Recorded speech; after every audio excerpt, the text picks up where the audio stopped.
Amin. Shalom. Terima kasih. Kepastian keselamatan, kepastian terbukanya dan masuknya ke surga orang-orang yang percaya kepada Tuhan Yesus merupakan salah satu yang mendasar ajaran Alkitab, ajaran Kristen yang membedakan Kristen dengan segala agama yang lain. Tanggal 31 Oktober yang lalu kita memperingati Hari Reformasi, mengingat kembali para tokoh reformasi menegaskan bahwa keselamatan, terbukanya surga bagi orang yang percaya itu semata-mata adalah solus Christus, sola gratia, sola fide, sola scriptura, dan sola soli Deo gloria. Bahwa kepastian keselamatan, kepastian engkau dan saya mempunyai tempat di surga adalah semata-mata karya Yesus Kristus, adalah semata-mata anugerah pemberian Tuhan bagimu dan bagiku, adalah semata-mata karena anugerahnya sehingga kita boleh beriman menyambutnya di dalam kehidupan kita. Dan seringkali hal-hal ini disalahfahami, disalah mengerti oleh banyak orang. Seolah-olah menjadi Kristen bisa hidup semaunya. Bisa hidup di dalam dosa. Toh pasti selamat oleh iman, oleh anugerah, oleh penebusan Yesus Kristus. Tentu bukan demikian maksudnya ketika ditegaskan siapapun yang percaya kepada Tuhan Yesus pasti selamat. Bukan berarti begitu kita percaya kepada Tuhan Yesus dan kita meyakini kita selamat, kita hidup semaunya, tanpa norma, tanpa kendali. Tapi justru sebaliknya, keselamatan yang boleh kita terima oleh anugerah dan karya Tuhan Yesus Kristus semata, pasti bekerja dalam kehidupan orang yang percaya. Pengampunan, keselamatan, terbukanya surga bagimu dan bagiku oleh karya Tuhan Yesus Kristus tidaklah menjadi sia-sia dalam kehidupan orang yang percaya. Orang yang percaya akan semakin menyadari, mengakui kelemahannya, keberdosaannya. Orang yang percaya akan semakin menyadari, mengakui, mensyukuri, menghargai semua anugerah Tuhan, semua pemberian Tuhan, semua karya Tuhan. Dan dengan anugerah Tuhan, orang yang percaya akan terus belajar beriman. Bahwa waktu yang Tuhan karuniakan kepadanya oleh pertolongan Tuhan tidak akan menjadi sia-sia. Baik bagi dirinya sendiri, juga bagi orang lain, bahkan di depan, di dalam, di depan mata Tuhan sendiri. Kita sudah membaca secara bergantian tadi bagaimana Tuhan Yesus menjelaskan secara perumpamaan tentang kerajaan surga. Kita bersyukur sekali lagi, biarlah kita boleh bersama mengaminkan bahwa apa yang telah disampaikan oleh Yesus berulang kali sudah sampai kepada kita masing-masing dan sudah kita sambut di dalam iman kepada Tuhan Yesus Kristus oleh anugerahnya sehingga engkau dan saya menjadi warga surga yang untuk sementara ini tinggal di bumi ini. Namun demikian sesungguhnya kehidupan surgawi sudah mulai kita terima, sudah mulai kita alami, dan seyogianya sudah mulai dan terus kita perlihatkan dalam hidup dan kehidupan kita.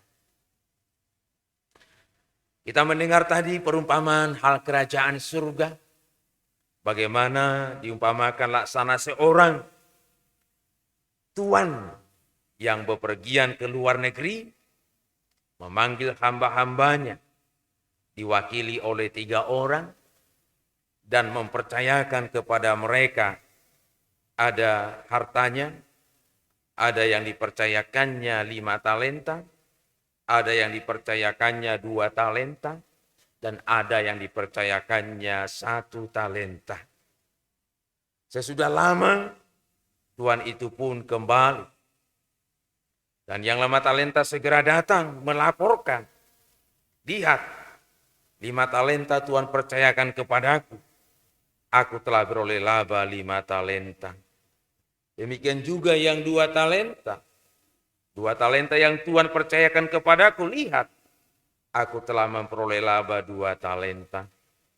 Kepada masing-masing mereka berdua sang Tuhan berkata, baik sekali perbuatanmu itu, hai hambaku yang baik dan setia. Engkau telah setia dalam perkara kecil, aku akan memberikan kepadamu tanggung jawab dalam perkara yang besar. Masuklah dan turutlah dalam kebahagiaan Tuhanmu. Sebaliknya, yang menerima 1 talenta rupanya tidak berbuat apa-apa untuk menjalankan, mengelola 1 talenta yang diterimanya. Dia justru menggali lubang dan menanamnya. Dan ketika sang tuan datang, dia pun datang dan melapor. Dia berkata, Tuhan, aku tahu bahwa Tuhan adalah manusia yang kejam, yang menua di tempat di mana Tuhan tidak menabur, dan yang memungut dari tempat di mana Tuhan tidak menanam. Karena itu aku takut dan pergi menyembunyikan talenta Tuhan itu di dalam tanah ini. Terimalah kepunyaan Tuhan. Sang tuan menjawab, hai kamu hamba yang jahat dan malas. Jadi kamu sudah tahu bahwa aku menua di tempat di mana aku tidak menabur dan memungut dari tempat di mana aku tidak menanam. Karena itu sudahlah seharusnya uangku itu kau berikan kepada orang yang menjalankan uang, supaya sekembalinya aku menerimanya serta dengan bunganya. Sebab itu ambillah talenta itu daripadanya dan berikanlah kepada orang yang mempunyai 10 talenta itu. Karena setiap orang yang mempunyai kepadanya akan diberi, sehingga ia berkelimpahan. Tetapi siapa yang tidak mempunyai apapun juga yang ada padanya akan diambil daripadanya. Dan campakkanlah hamba yang tidak berguna itu ke dalam kegelapan yang paling gelap. Di sanalah akan terdapat ratap dan kertak gigi. 2 situasi akhir yang sangat kontras. 2 orang yang sebelumnya boleh menerima kata-kata, mari masuk dan turutlah dalam kebahagiaan Tuhanmu. Sementara 1 orang mendengarkan dan harus dilaksanakan. Campakkanlah hamba yang tidak berguna itu ke dalam kegelapan yang paling gelap. Di sanalah akan terdapat ratap dan kertak gigi. Kiranya oleh anugerah Tuhan, kita semuanya tidak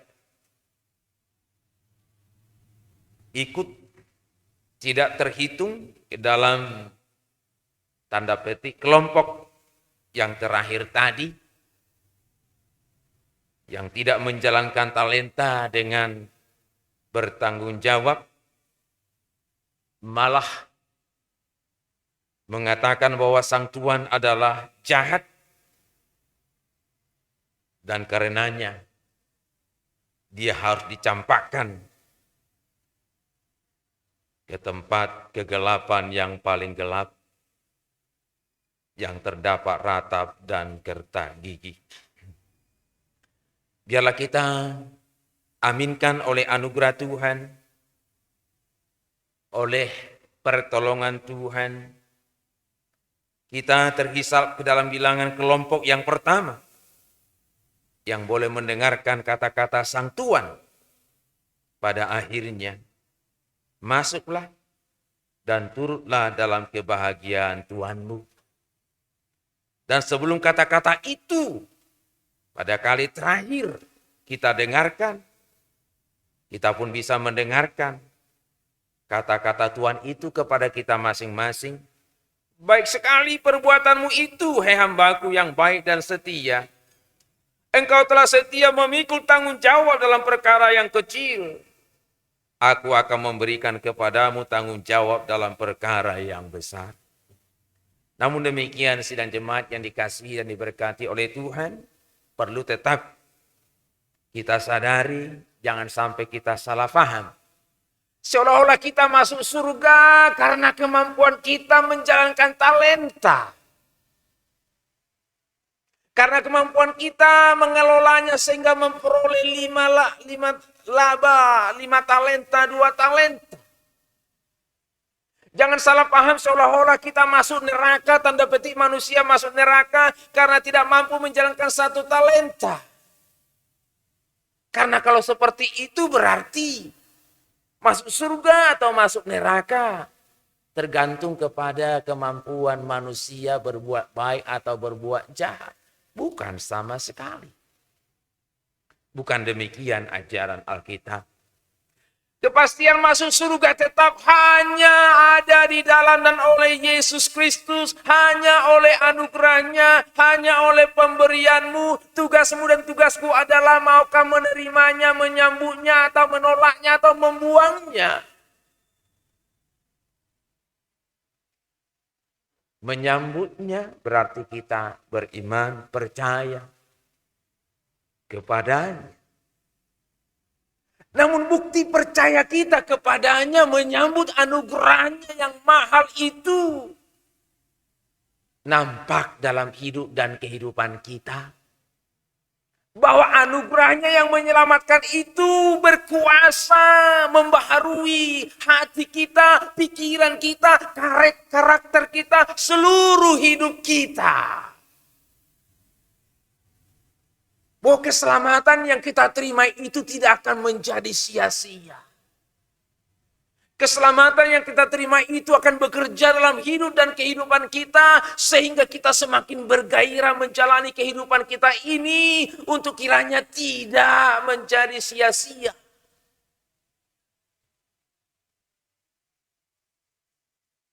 Rasul Paulus berkata, itu kiranya menjadi contoh kepada kita. Saya bacakan 1 Korintus 15, ayat yang ke-10.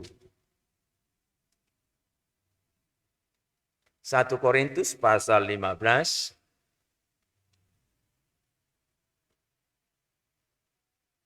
ayat yang ke-10. Begini bunyinya. Rasul Paulus berkata, tetapi karena kasih karunia Allah, aku adalah sebagaimana aku ada sekarang. Dan kasih karunia yang dianugerahkannya kepadaku tidak sia-sia. Sebaliknya, aku telah bekerja lebih keras daripada mereka semua. Tetapi bukannya aku, melainkan kasih karunia Allah yang menyertai aku. Demikianlah kasih karunia Allah yang menyelamatkan itu telah bekerja dalam diri Saulus yang menjadi Paulus. Telah bekerja dalam diri Simon yang menjadi Kefas yang menjadi Petrus. Telah bekerja di dalam diri Martin Luther. Telah bekerja dalam diri orang yang percaya di segala masa dan tempat. Yang kiranya juga kita aminkan bekerja dalam hidupmu dan hidupku. Kasih karunia-Nya yang menyelamatkan itu untuk tidak menjadi sia-sia. Rasul Paulus bergairah bersemangat untuk bekerja lebih keras. Ketika dia boleh menerima kepercayaan dari Tuhan, apakah itu 2 talenta atau 3 talenta atau 4 talenta atau 10 talenta, tidak masalah. Dia melihat itu merupakan kepercayaan, anugerah Tuhan yang diterimanya, disambutnya. Dan anugerah Tuhan itu juga memungkinkan dia menjalankannya dengan bekerja keras. Bahkan lebih keras daripada yang lain. Supaya kasih karunia itu, talenta itu tidak menjadi sia-sia. Dan walaupun demikian tidak ada lagi kesombongan. Karena dia tahu dalam hal itu pun kasih karunia Allah lah yang memungkinkan dia untuk bersikap, berkomitmen, bekerja lebih keras seperti itu. Kita bersyukur, biarlah firman Tuhan ini boleh menghiburkan, mengingatkan, menguatkan, menegur kita semua dalam segala dimensinya. Karena boleh jadi kita belum begitu menyadari, menghayati, menghargai apa yang Tuhan percayakan kepada kita. Kalau secara umum arti talenta, bakat, karunia yang Tuhan berikan kepada kita masing-masing. Tapi lebih daripada itu bisa juga kita pahami bahwa begitu banyak yang Tuhan telah percayakan kepada kita. Hidup kita, keselamatan, waktu, keluarga, jabatan, uang, semuanya sesungguhnya biarlah kita pahami, kita hayati, merupakan sesuatu yang dipercayakan Tuhan kepada kita. Oleh sebab itu patutlah kita bersyukur kalau kita termasuk orang yang dipercayakan, yang dipercayai oleh Tuhan untuk mengelolanya, untuk menjalankannya. Biarlah kita juga mengaminkan oleh kasih karunia-Nya, kita dimungkinkan, kita dimampukan untuk tidak menyia-nyiakan kasih karunia, harta yang dipercayakan oleh Tuhan itu kepada kita masing-masing. Dan biarlah kita boleh mengaminkan kasih karunia Tuhan tetap tersedia, sehingga memberi semangat kepada kita. Apa yang telah Tuhan percayakan kepada kita, kita dapat kelola, kita dapat kerjakan dengan sebaik-baiknya oleh anugerah Tuhan dan tidak akan menjadi sia-sia. Bahkan dapat menghasilkan berlipat kali ganda untuk menjadi kepujian kemuliaan Tuhan. Dan kita boleh aminkan, kita boleh masing-masing tetap mendengar, rindu mendengar kata-kata Yesus yang adalah Sang Tuhan. Baik sekali perbuatanmu, hambaku yang setia. Engkau telah setia dalam perkara yang kecil. Aku akan memberikan kepadamu perkara yang besar. Dan selanjutnya dan seterusnya kita boleh meyakini, mengimani oleh anugerahnya. Kita sudah mendengar di dalam iman dan akan mendengar pada saatnya. Mari, masuklah dan turutlah dalam kebahagiaan Tuhanmu. Itulah yang kiranya kita aminkan masing-masing dan sekaligus menjadi tugas tanggung jawab kita secara pribadi dan secara bersama untuk hal ini. Boleh terus kita gemakan, kita sampaikan, kita ajarkan, sehingga kiranya semua orang yang percaya kepada Tuhan Yesus Kristus boleh bersikap, boleh bertindak yang sama, terlebih seisi rumah tangga kita. Bulan ini bulan keluarga, dan tema pemberitaan firman Tuhan sepanjang bulan ini adalah keluarga sebagai tempat penyemaian benih-benih iman, yang nanti akan kita rayakan dalam hari Minggu tanggal minggu depan. Keluarga sebagai tempat penyemaian benih-benih iman. Dan tidak kebetulan bahwa berkaitan dengan surga digambarkan seperti keluarga. Makanya Tuhan Allah yang Maha Kuasa, yang Maha Kasih, yang Maha Berdaulat itu kita sebut, kita sapa Bapa. Kita semuanya anak-anaknya. Dan bukanlah kebetulan Sang Juru Selamat juga menjadi saudara bagi kita. Menjadi sahabat bagi kita. Tidaklah kebetulan bahwa dia Sang Juru Selamat akan datang kali kedua disebut sebagai mempelai laki-laki. Dan semua kita kiranya seperti hamba yang punya 5 talenta, hamba yang punya 2 talenta itu, saudara dan saya, disebut sebagai mempelai wanita. Gambaran keluarga. Dan biarlah kita aminkan, kita sadari. Kita pasti masuk surga dan kita sudah mulai menerima, mengalami, menikmati suasana surga. Memang nanti kesempurnaannya, tapi di sini sudah mulai dan seharusnya mulai kita perlihatkan dalam hidup dan kehidupan kita. Termasuk salah satunya bergairah, bersemangat, menjalankan, mengelola apapun yang dipercayakan Tuhan dalam hidup dan kehidupan kita.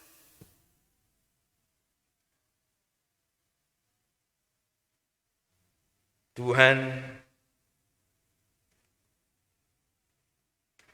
telah mempercayakan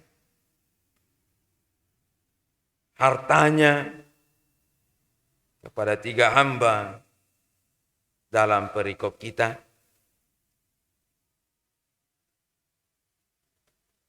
Dan salah satu penjabarannya yang kiranya bisa kita pandang juga sebagai harta yang tiada ternilai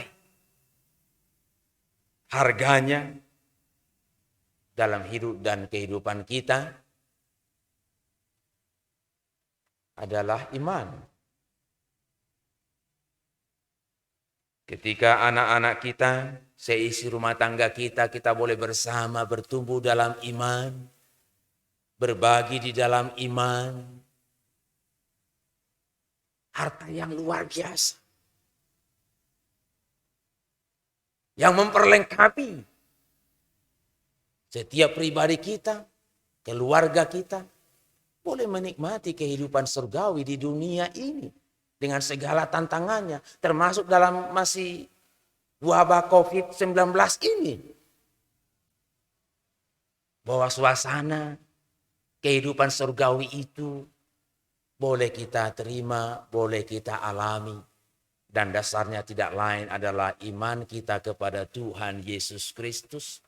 Dan iman itu bukanlah iman yang mati, tapi iman yang hidup, yang menghidupkan semangat kita, yang menghidupkan karya kita, yang menghidupkan pengharapan kita, yang boleh kita hadirkan. Sebelum keluar, kita mulai, kita perlihatkan di dalam keluarga kita. Amin.